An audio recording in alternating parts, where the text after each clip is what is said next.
Today, we're taking on the ultimate challenge. Can I save these brands' disastrous makeup products? From cakey concealers to chalky eyeshadows that don't blend, I'm gonna take my experience as a product developer to show you what it takes to turn these beauty blenders into makeup masterpieces. I'm gonna go into some product formulation, packaging design to show you what I would do if I had these disastrous makeup products and turn them into something amazing.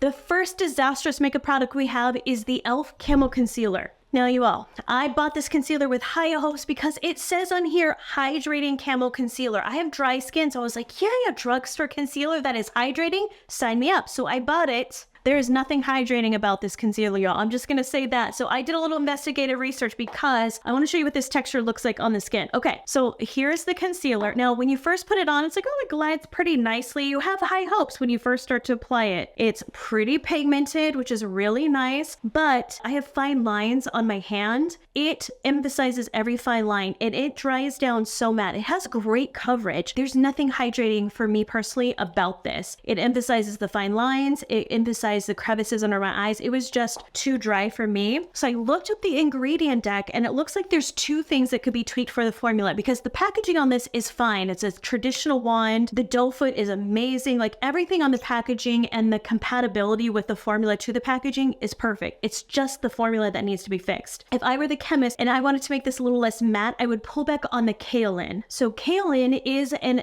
ingredient that's like clay. It absorbs oil. You'll see kaolin a lot in face masks that are meant for oily skin. It absorbs oil. So I was kind of confused that this is a hydrating concealer, why that ingredient is even in there. So if I were working on this for my brand, I would send notes to the chemist and say, dear chemist, can you please pull back on the kaolin a little bit? It's a little dry for me. So that'd be the first thing I would do. And then they also have an ingredient deck, avocado oil. I would increase the avocado oil just a little bit to kind of balance out how it glides and make it a little bit more hydrating on the skin because e.l.f., this is not hydrating. I love you guys, but we got to fix this formula. The next disastrous makeup product we have is a similar one. It is the Tarte Shape Tape. Okay, I know all the Tarte fans are gonna have their torches out, come outside my house. I don't actually have this in-house anymore. I bought it and I tossed it and I wasn't gonna re-buy it knowing that I was gonna film this video hating this product and I didn't want to toss it and be wasteful and I didn't want to return it and lose the company money. So I'm going to describe it because it's the same issue as e.l.f. Tarte Shape Tape is so dry. It's so mattifying. Anyone who does not have oily skin, this is a struggle to work with. And I looked, you guys, it has 37,000 reviews on Ulta. 37,000 reviews. That's how many people have bought this. And most of the people I have talked to hates the Shape Tape. So this was the most overhyped BS product we had in several years ago. Like everyone who was promoting Tarte Shape Tape, I was like, really? Okay, so this is what I would do to fix the formula. The packaging, everything is great. I love Tarte, you guys. I'm not bashing the brand, but if I was to fix this disastrous makeup product for my own brand, I would add more oil. I looked at the ingredient deck on this and I don't see anything that's making it drying. I don't see any clay in there. I don't see anything that has high oil absorption in there. So what I would do is just add more oil. So if I was writing my chemist, I would say, can you please add a little bit more oil? It's a bit drying. Or increase the silicones in it because it has a lot of different silicones in here. I looked at the ingredient deck and usually silicones sit well on top of the skin. They glide really well. It's that kind of, like face primers. It's that kind of, it feels like silicone. It's very soft. It sits on top of the skin. So with this having all of those in there, I really don't understand why this is so dry. So I think the solution I would suggest or ask the chemist about is, can you add a little bit more oil? If it was less drying and less cakey and a little bit thinned out, I think it would be an amazing concealer. All right, let's get away from the concealers for a second. The third disastrous makeup product I have is the L'Oreal Telescopic Mascara. Okay, you guys who follow me on Instagram, you know about this one, and I got so much hate. Everyone was like, that's my favorite mascara. You guys, please don't take this personal, but I have a fix for it. Now, this mascara, a lot of you guys love. I don't personally love it, but I set those feelings aside whenever I'm working on product development. Even though Marlena herself may not enjoy a product, I still evaluate it with a very clear mind to say, okay, would a lot of people enjoy this, even if I don't personally. I bought a new one. I bought this specifically for this video, guys, because I have to show you this. Okay, so I did my Instagram video, one of my 3 most hated products of all time, and this was one of them. Okay, here's my issue, you guys. So me personally, I don't enjoy a plastic wand like this because my lashes are so thin and these clump up. They make my lashes look like little spider legs poking out. I knew that going into it, so I was like, okay, that's totally fine. And I do love how small this wand is. It is great for getting on the lower lash line, you guys, because it is such a skinny little wand. And I think that's why so many people like it. If you have kind of short, stubby lashes and you really want to get in there, darken them and thicken them and make them look longer, this would be a great wand and formula. Here's my issue. Because it's so long and so skinny, and I want to show you, do you see the little point right here that connects this bar to the actual spoolie? It is hanging on for dear life. They need to thicken that a little bit because it bends too much in there. Here's my problem, you guys. It is really hard to get back in here because it flips around and it gets stuck. Like it literally gets stuck right there because the spoolie is so long and skinny. It needs to be braced right there. So is the formula fine? Yes, it is. Is the wand okay? Yes, it is. But if I were to fix this product, I would make sure where the spoolie attaches to the bar that it was a little bit thicker so that it's not flopping around. And I would shorten the spoolie just slightly so you still can get in the lashes, but we don't need it this long. Look at my lashes, you guys. It's covering the whole lash from start to finish. We don't need that. We're fine with doing a coat here, scooting over, doing a coat. That's what we do with most mascaras. So if they made this a little shorter, I don't think it would be as hard to get in because it'd be more sturdy. It wouldn't be flopping around like this. Like what is this? I'm sorry, you guys. I still hate this mascara. I'm sure it works great for you guys, but I still don't like it. The next disastrous makeup product we have is the Dermablend Flawless Creator Foundation. Ooh, you guys are shocked by this one, aren't you? Because I talk about this product all the time. It is one of my favorite foundations that I use as a concealer, but I'm going to tell you why it's on my disastrous makeup products list, even though I really, really love this product. Okay, first off, the viscosity of this foundation is very thick. Now, when you go to formulate makeup products, you have to test it with the packaging. So the process when you're making makeup products, you have one place that's going to make the makeup usually, unless you're doing it's called turnkey, where one lab will handle everything and they'll do the packaging and the formula and they'll put it in a box, they'll put a label on it and they'll do it all in one. But most customized products, especially by a big brand like this, they're going to have one lab to actually make the products. They're going to manufacture the formula. You have a packaging company that's going to send you this glass bottle. You have another company that's going to send you the label. And then you've got another company that has a box. So it's usually 3 to 4 places you've got to work with and all that. And you have a packaging. They have to be stability tested together. The manufacturer of the formula has to see, is this formula breaking down the packaging? Is it working great with the packaging? The squeeze tube, is the viscosity thin enough to come out and all that? All that to be said, this is a dropper. Do you guys see this? I don't get stuff to drop out. Like it doesn't drop because the viscosity of this is too thick for a dropper. It doesn't, look, I'm squeezing it. No drops are to be found. I have to pull this wand out, swipe it on my hand, and then use a brush to pick it up. So I hate the packaging of this, even though I love the formula so much. So what I usually do, I take my angled concealer brush from Anissa and I have to pick it up on my hand, really squish it in there. And then this is what I use to brighten up under my eyes. I use it as a concealer. It is so pigmented, you all, that it should not be marketed as a foundation. So Dermablend, if you're watching this video, please let me consult with you guys on your products. I think you have an amazing brand. I think the packaging and the marketing is boring as hell. You would be such a bigger brand if you would focus on that. But this product specifically is freaking amazing, but no one likes it because no one wants this much pigmentation as a full face of foundation. It's just too much. So either pull back on the pigmentation a little bit, or if you guys are really smart, Dermablend, I hope you're listening to me, put this in a tube like this and market it as a high pigmented concealer because it works amazing under the eyes, you guys. If you are over 40 and you need intense pigmentation to cover those dark circles, this is your guy right here. But no one thinks to use it that way because it says foundation. So everyone's putting it all over their face. It looks like they have a straight up mask going on because it is so pigmented, and then people hate it. They toss it and they don't make it work for them. But me, I'm like, oh no. This would work great as a concealer. So I wrote down some ideas of what I would call this. If they would just put this in a better packaging with a wand so we don't have to worry about this dropper BS, I would add add more colors. You guys don't have enough colors, and you definitely didn't have enough for deep skin. That's another story we will talk about on another video because that needs to be fixed. But I would call it the Mega Camouflage Concealer, the Conceal Master, the Canvas Cover Pro.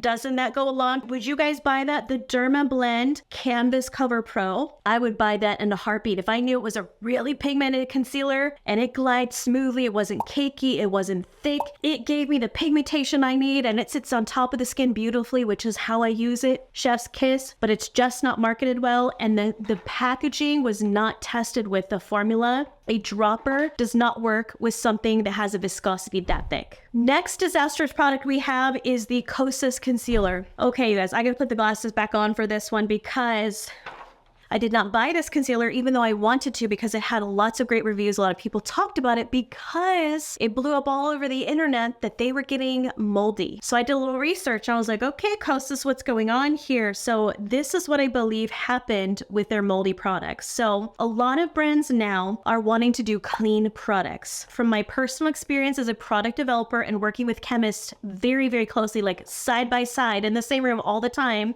the clean beauty is not always better. I said it. I know I'm going to get some hate for this one, you guys, because some of the products that are touted as being clean cause more issues and having bacteria and all sorts of like stuff growing in your products that you really don't want to have. Not all preservatives, even if they aren't deemed as clean, are safe to use. If you guys want to see that whole video, I did a video on that all about clean beauty and why I think it's a scam, but in this case, they tried to use preservatives that were considered clean and they aren't as effective. Preservatives they used are potassium sorbate and sodium benzoate. What happens with those, especially the potassium sorbate, it's like a natural preservative. It is most effective in acidic to slightly acidic conditions, a pH level of around 3 to 6. If that pH level changes at all outside of those numbers, in formulations with higher pH values, its efficacy may decrease, so it may not be effective. And I think that's what's happening is if someone's pH is higher or they get exposed to like heat or whatever is going on, it's not keeping that bacteria away. So me personally, I would not use these concealers just because I feel like the preservatives they're using are not as effective. Now, they should have used methylparaben or ethylparaben. Not all parabens are bad, you guys. I wanted to like preach this from the top of the hill. There's this whole like clean movement of like, you know, this is bad, buy my stuff because it's so much superior because we don't use all those harmful things. It's like reverse psychology marketing of all these brands are like, no, don't use that. That's bad for you. Our stuff is better. But in reality, some of these ingredients like the parabens, they're not all bad as long as they are used at the percentages that have been highly tested and scientifically proved as being safe to use. They are not harmful. Methylparaben and ethylparaben are two of the ones that are completely fine or considered safe. There are other parabens out there that are more regulated and deemed as less safe. So not all parabens are the same. So if I were to fix that product, the Kosas concealer, I would take out those natural preservatives, put in ones that are more effective, and stop this bacteria and mold from growing around, you know?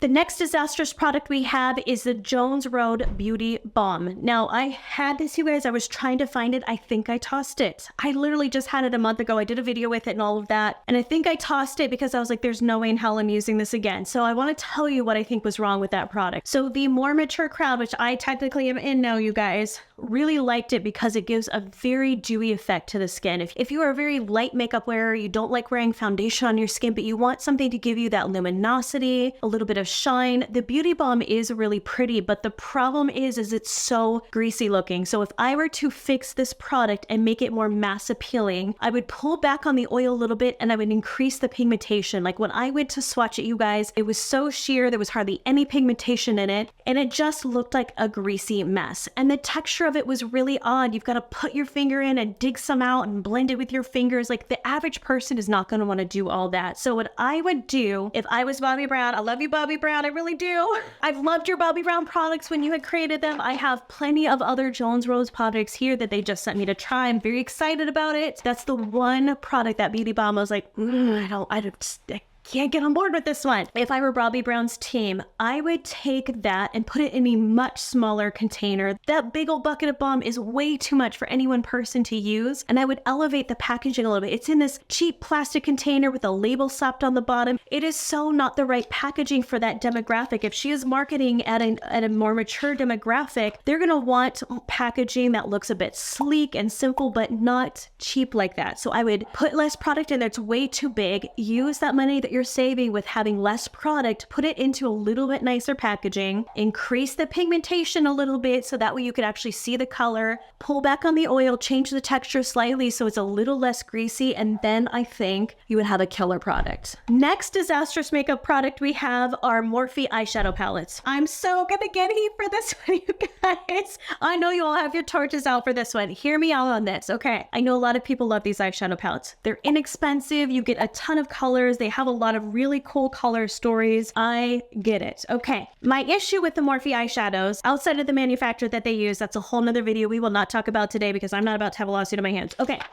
But what I believe is happening with these eyeshadows, a lot of people get irritated eyes. Their eyes are itchy, they get redness, they get irritation and all that. What I think is happening, because you're getting so many colors for inexpensive, and I know where it's made, I think they aren't using the best grade of talc. So I think that could be one thing that is causing it. Talc naturally is mined next to asbestos. That's just how it is in the earth. It's a natural mineral. If it's not mined properly, then you can have slight traces of asbestos in it. Now, am I saying this has asbestos? I'm not, you guys. Just take that as face value, you guys. That's not what I'm saying, but I think if they use a little bit higher grade talc, charge just a little bit more, I think people would have less irritation. The other thing that could be causing irritation could be the dyes that they're using. I see a lot of red lakes in here, and for some people, that can cause eye irritation. So if I was to fix anything, I think the texture is beautiful. I love the colors that they have. Obviously, you get a ton for that price, but I do think that there is something going on with the quality of the talc that they're using and or the dyes and colorants that they're using in there to get those bright, vivid colors, but that cause some people to have eye irritation.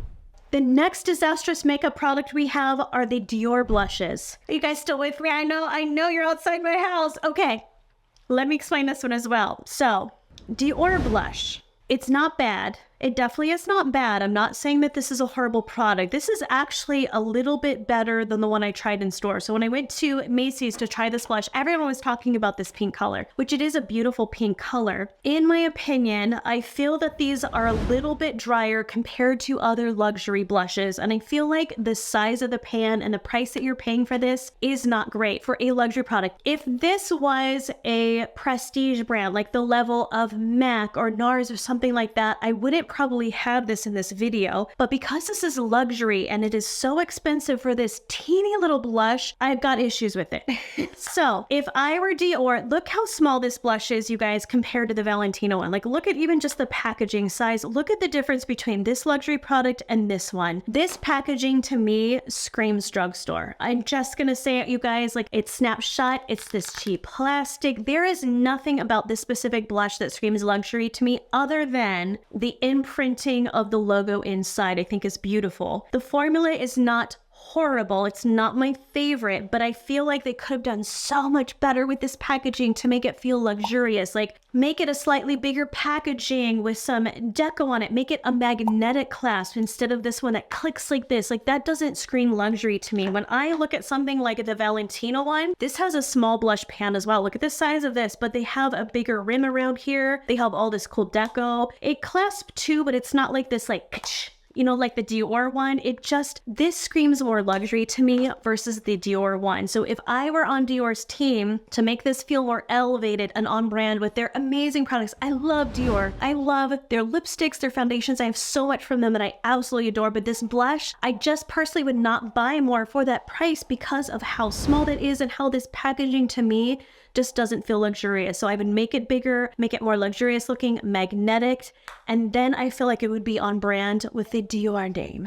The last disastrous makeup product I have are the Too Faced eyeshadow palettes. Do I think these are horrible? I don't. I don't think they're horrible, but I would definitely like to tweak them a little bit. So Too Faced palettes, they tend to be a little bit dustier than other eyeshadow formulas out there, especially for that price point. When I go to dip my brush in, I was looking to see if I still had my new guys. I think I tossed those as well because they were expired. But when I dip my brush in, I've tested these thoroughly at Sephora, all of the different Too Faced palettes, I get a lot of kickback with a brush. So in my opinion, when you have shadows that are too dusty, there's two things that are happening. There's not enough binder in there, oil, whatever it is that they're using to keep those powders tight and compacted together. So it needs more binders in there. And or they don't have the pressure when they're pressing the eyeshadow adjusted properly. It's usually that they're pressed too lightly and they're not adding enough binder, and that's what's getting you that chalky kind of form. You know how when you dip a brush in some palettes, it just kicks up all over the place, it feels dusty, it feels chalky, there's not enough oil in there, and they may not be pressing it. So PSI, pressure per square inch, is the term that manufacturers use when they're talking about how hard are they pressing that eyeshadow. If I want to press it harder to make that powder more compacted together,